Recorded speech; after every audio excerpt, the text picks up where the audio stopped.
Hi everyone, this is Stephanie and this is Stephanie Builds Wealth. Welcome back if you're returning, welcome if you're new. Settle up, get cozy, maybe take some notes, walk away with some ideas. Here on this channel, I'm doing a bit of a social experiment, if you will, to document my journey out of debt, how I plan on doing that, how I plan on building wealth, how I plan on sharing what I have learned up to this point about financial literacy and the little tips and tricks I've done to help mitigate the debt. And I want to, most importantly, create a space where we can have conversations and dialogue and people can come here and maybe get a different perspective on things than what they grew up with, in the sense that I had an epiphany one day watching various budgeting channels, and then also I'm in budgeting groups, and it just hit me one day in the middle of it where I realized people were making poor financial choices because of how they grew up, the relationship they had with money based off of people around them and what those people around them knew.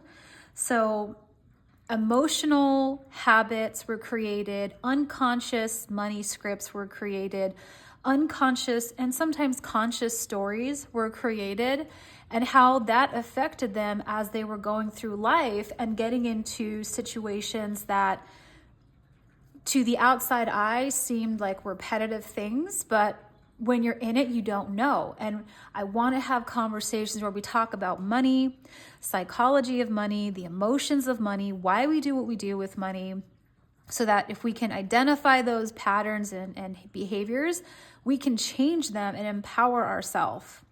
So I would like to get started on my first paycheck of December with a much lower income than what I was making in the hospital. I was close to making six figures in the hospital.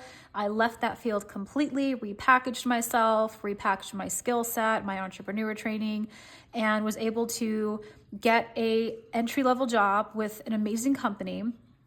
And I didn't even have all the skills that they required, but because I had such a great presence when I was able to talk to them and make a connection and show them my skill sets and that I was capable of learning, they gave me a shot, and it's been great ever since.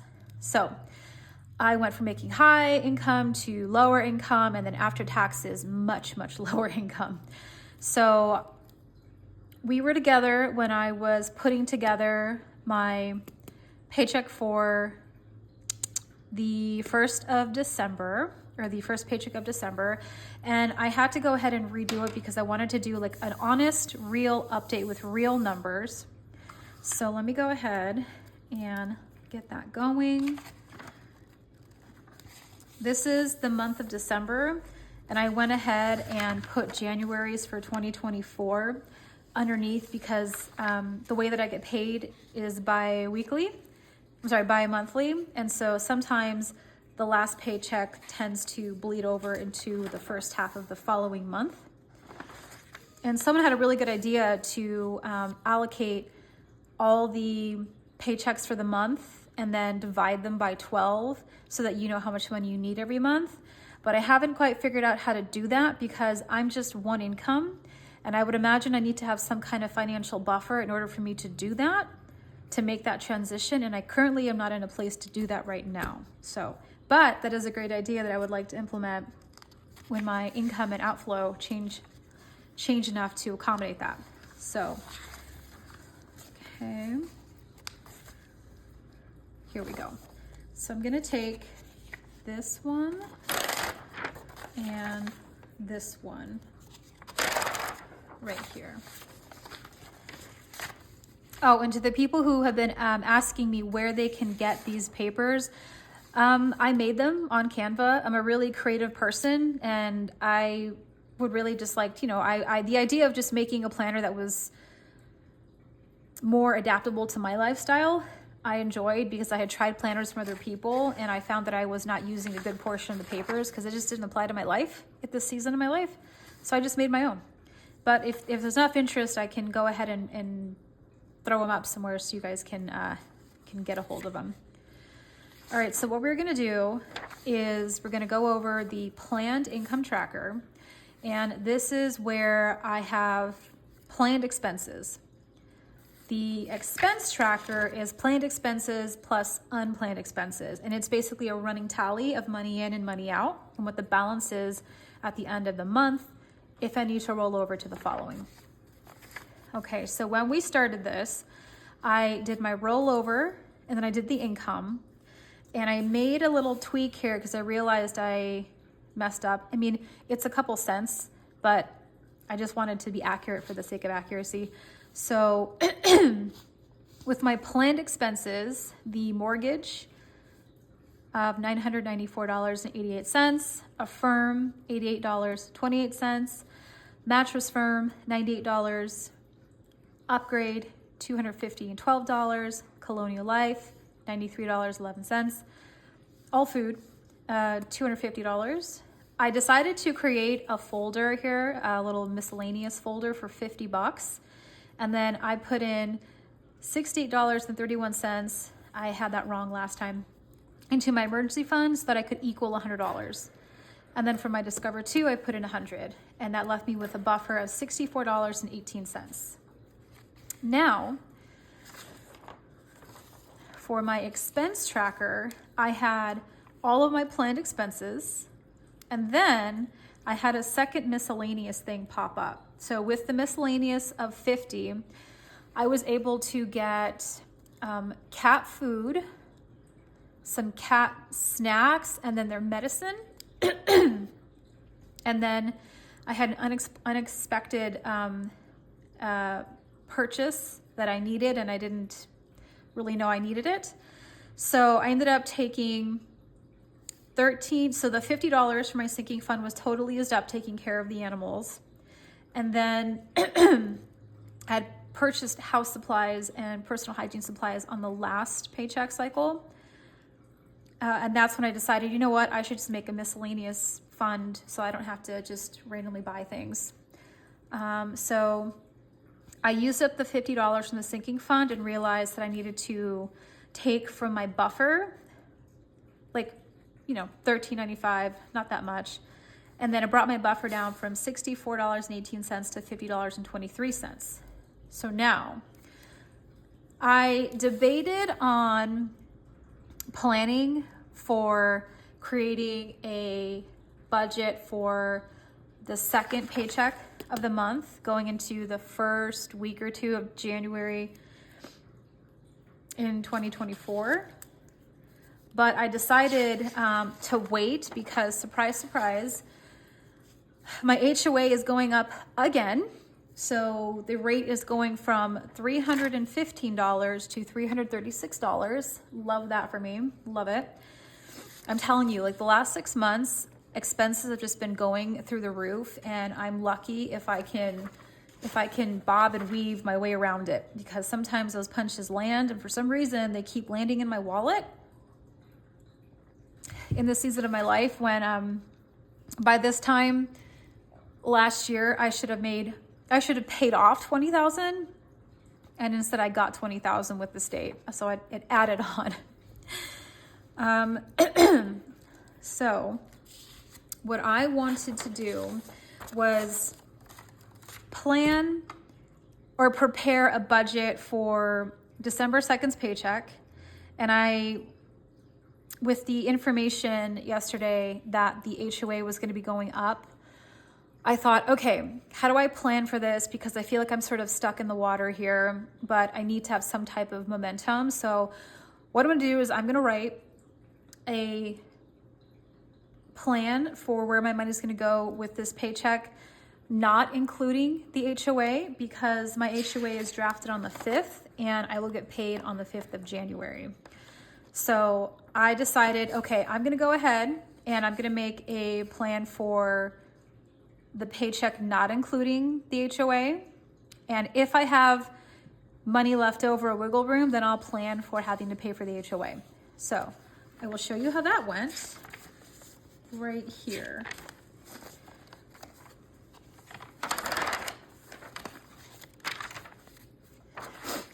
So with the, move my camera, sorry if it's crooked.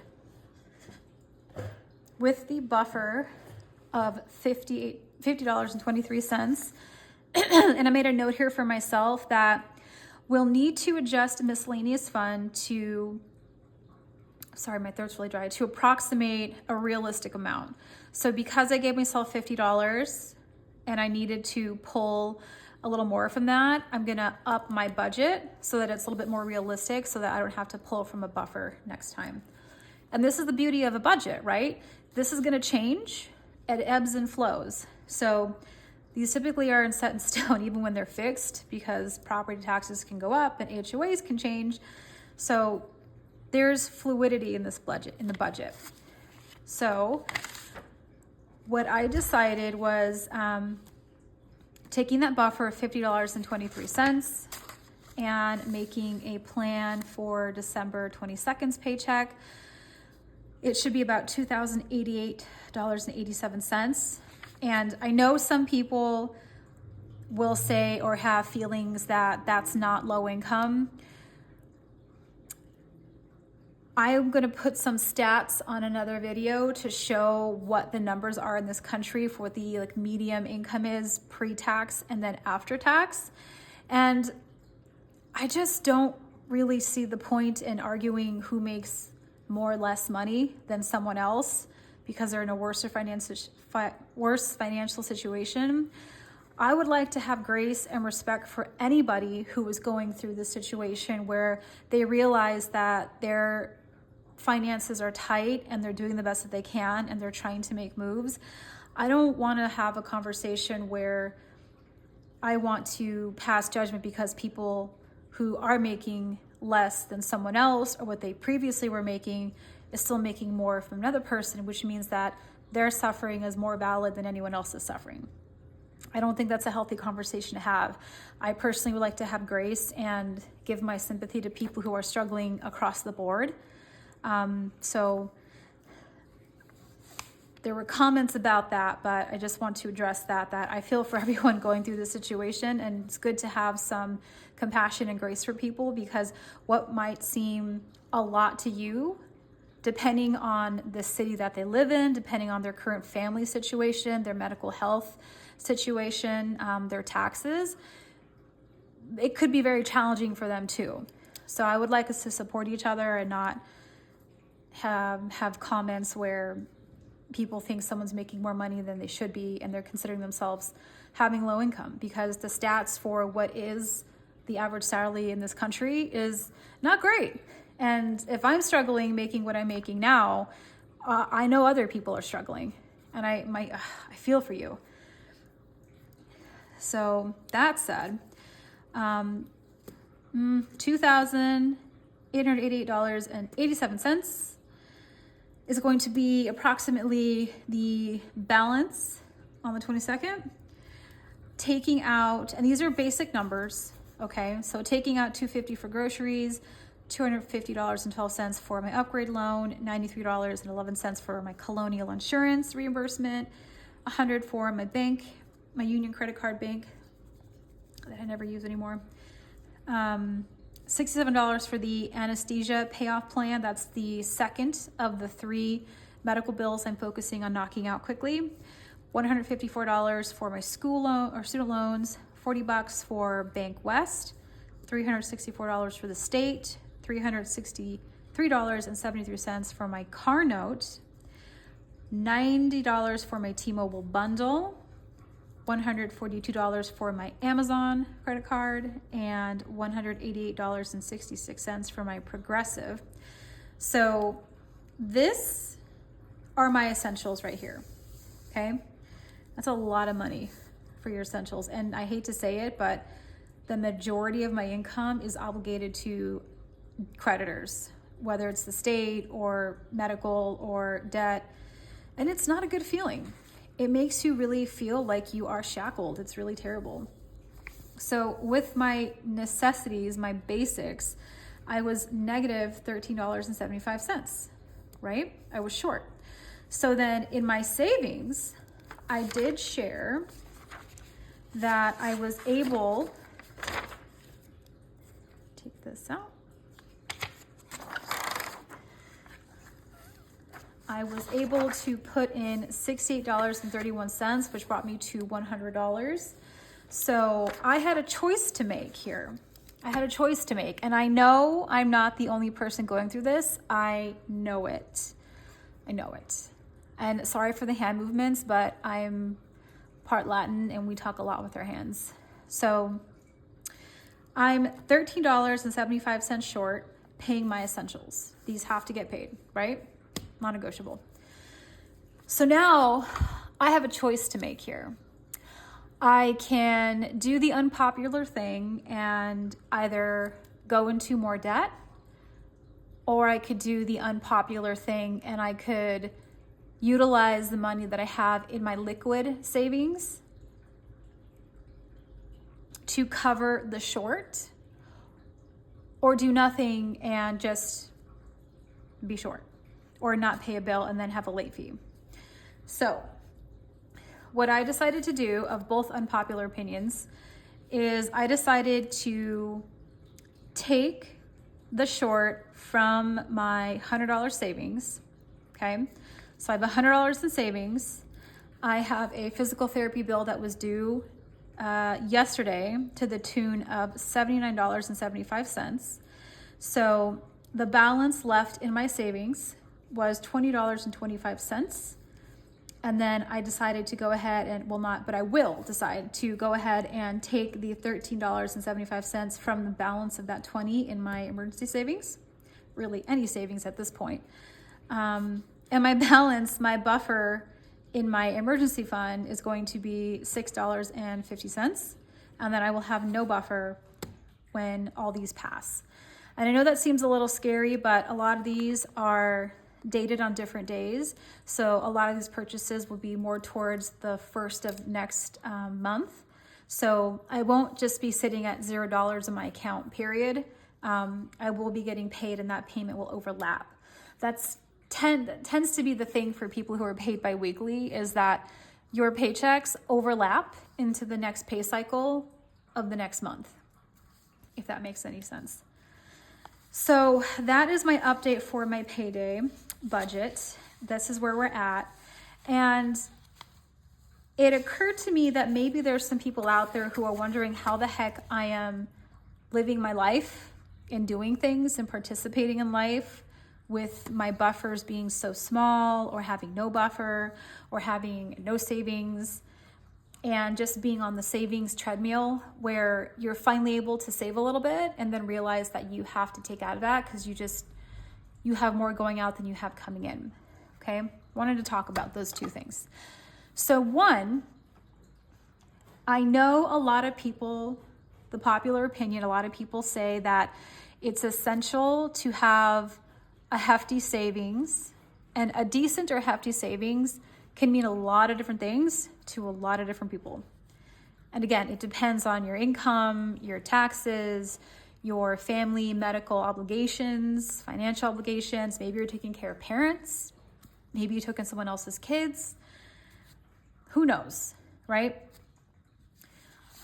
I have found, since transitioning from a high income to a low income, that it is very difficult to save when you have high debt, or any debt, and low income, we'll say. It is extremely difficult to save when you have a high commitment to your fixed expenses. And I have been finding this with myself for the last 2.5 months now, where I'll have a good, well, this was before the judgment from the state, but I'll have a good paycheck where I've got a lot of wiggle room by hundreds of dollars. And then I'm finding I have less and less as my expenses are going up. You know, what was the fixed expenses going up? My mortgage, because my escrow short, my HOA going up again, payments to the state, school loans starting back up. So I have found that it is really difficult to save when you are in a cycle of debt. And it really only leaves you with two options. And like I said, they're both very unpopular opinions. You have, for me, for example, what is the most important thing for me right now with my finances in this present moment, in this season of where I'm at? The most important thing for me is to not get any more debt. That's my biggest goal.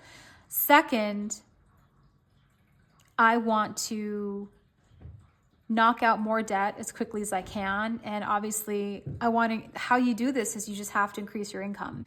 If you are in the struggle and the hamster wheel of being able to put money aside in savings and then realizing that your expenses have changed, if you're in a good financial situation and you have a good control over your money and you've got great income and you've got a lot of expendable income after obligations, live your life. Do you.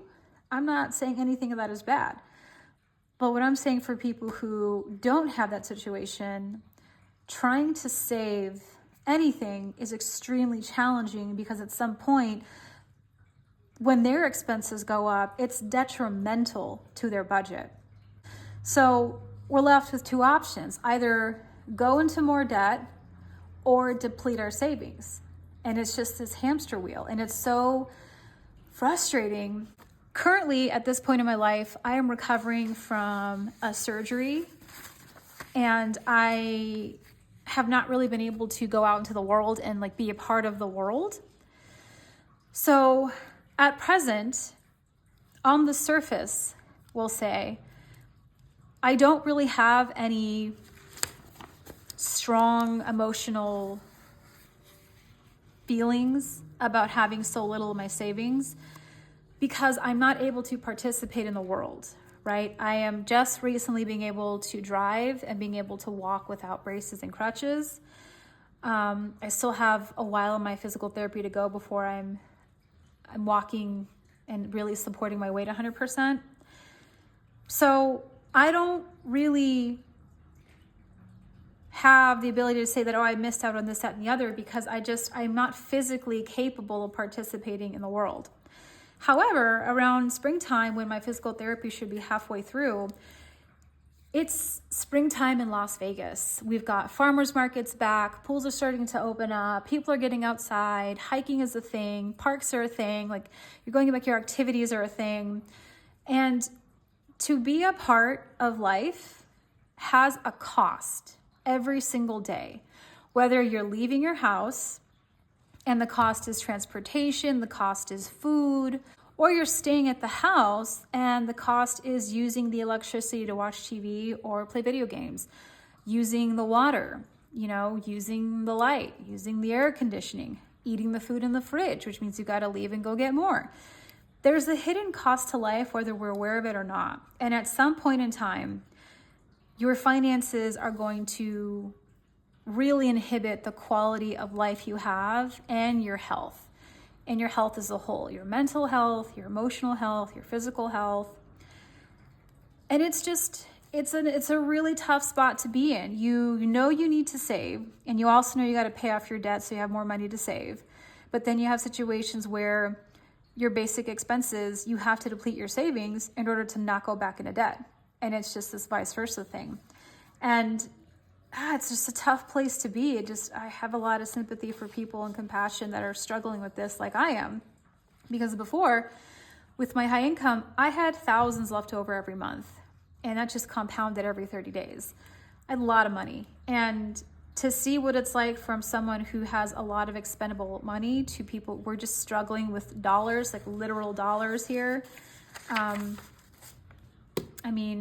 It's tough. It's tough. And really the only way to get around it is to increase the income and get rid of debt. Whatever you decide are normal things for your new life that you can afford because your income and your financial situation supports that. I can't say that I have a car hobby and I love buying vintage cars and fixing them up and flipping them when I'm drowning in debt and it's one income and I've got kids.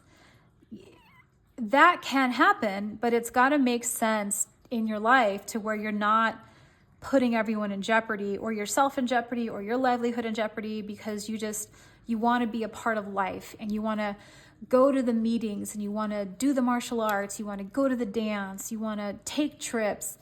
It's just not worth it. So I know in the back of my mind, this is a problem. Consciously, I'm okay with it because in this season of my life, I am physically not capable of participating in life. I have a pretty significant injury that I'm healing from, and that's going to take about a good 9 to 12 months to heal properly. So for this season of my life, there's not going to be martial arts. There's not going to be dancing. There's not going to be running or hiking. So I'm aware that if I wasn't injured and I was trying to participate in life, having buffers like this, or flat out just having no buffer, that's a serious problem, right? You're going out to lunch with people from your social groups, or your, whether they're social groups or they're your friends or family. You can't show up to a lunch with no money and just put it on a credit card and hope you've developed good enough habits to be diligent to pay it off right away. That's just not going to work. So what I'm choosing to do with this injury and my current financial situation is I'm pretty much going to use the majority of 2024 to rectify the effects of, I should say mitigate, because I can't really fix them, but I can manage them, I suppose. So we'll say mitigate the effects of the last 6 months financially of 2023, because I really won't be able to physically do much without risk of injuring myself. So it looks to me that life is telling me that in 2024, the season of my life currently is that I'm going to be taking it easy, especially when it becomes social season again and the weather's nice. I might not be able to participate physically or financially or both. And my only option really is to increase income, whether it's where I'm at now, whether it's to leave, whether it's to invest in a good side hustle. But those are really my only two options. So if I wasn't sick and recovering, I definitely would be struggling with this. I would be feeling very trapped. I would be feeling a lot of pressure to know that I'm, one situation away from my budget breaking in the month. And I know that there's a lot of people out there who feel that way all the time, and they don't have the option to not participate in life. So I do have a lot of compassion, and I know that once I start getting better and being able to participate socially again, that this is going to be, it's going to sit very heavy. And so I'm really hoping that since I did not get the promotion, I'm going to see what happens with the review and see how that increases the income. And then just keep on keeping on, because really that's all you can do. Giving up and walking away is detrimental. You can't do that. You can't give up on yourself. You can't give up on your future.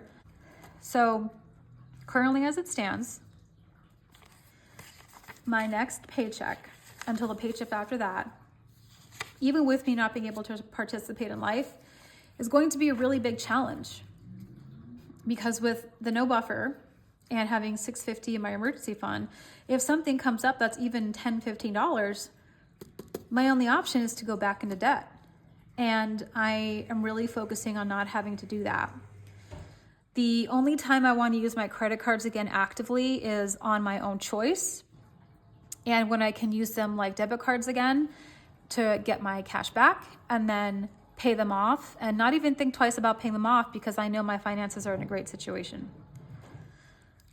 So this is going to be a very interesting 2 weeks after next paycheck. And hopefully when we get to January 5th, I can give you a pretty great report and I can start working on paying off some auxiliary debt, but I have to wait until those credits hit the account. But when they do, I will do a separate video to show all that. But I just wanted to touch base with you and tell you, these are real numbers from a real person. I have one income. I don't have a wealthy family. I don't have windfalls coming to me. I am just being honest with, a person who is living alone with remarkably increasing costs now. Taking care of animals, being responsible for their care and their well-being, my parents, and having to take a lot of self-sacrifice at the time to not even be able to do things that would make me feel better, like just getting my hair done or my nails done or a facial. It'd be so great because it's just not in the budget. So we're going to see how this pans out. And I'd love to hear your comments and your thoughts. What have you found any tricks when you're in that savings treadmill where you're trying to save and having to take out or choose between going into debt or building up your savings? Curious to know your thoughts and your feelings. If you're in this season of your life, what is something that is making you stay in a positive mindset? What are you doing to get out of this? Do you have a plan for 2024?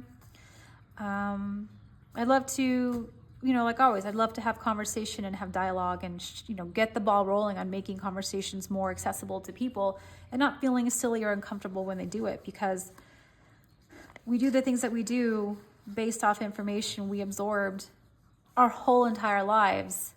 And just now as adults, realizing the financial consequences. So thank you so much for sharing your time with me and have a wonderful day.